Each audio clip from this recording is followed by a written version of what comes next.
आप सभी को महावीर जयंती की हार्दिक शुभकामनाएं। 599 ईसा पूर्व बिहार के वैशाली जिले के कुंडल ग्राम में इक्ष्वाकु वंश के राजा सिद्धार्थ और मां त्रिशला के यहाँ एक पुत्र ने जन्म लिया जिसका नाम वर्धमान था।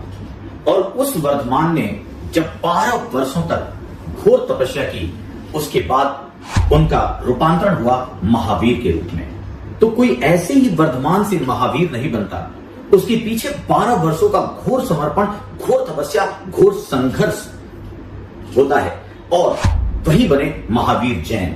जैन ने इसलिए कहा गया क्योंकि जिन का मतलब है जिन्होंने इंद्रियों पर विजय हासिल कर ली हो, और इसीलिए इनके अनुयायी जैन कहलाए।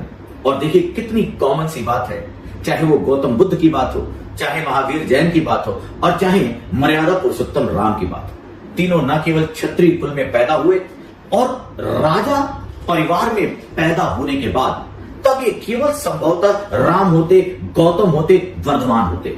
लेकिन 14 वर्षों की तपस्या के बाद कोई राजा राम, मर्यादा पुरुषोत्तम राम, भगवान राम हो गए, तो उसी तरह 12 वर्ष की तपस्या के बाद कोई वर्धमान महावीर जैन बन गया। जब 12 वर्षों की घोर तपस्या के बाद उन्हें ज्ञान प्राप्त हुआ, वो कैवलिन कहलाए। उन्होंने इंद्रियों पर विजय हासिल कर ली, वो जिन कहलाए, वो निग्रंथ कहलाए। और इस तरह जैन धर्म के 24वें तीर्थंकर के रूप में महावीर जैन साहब स्थापित होते हैं।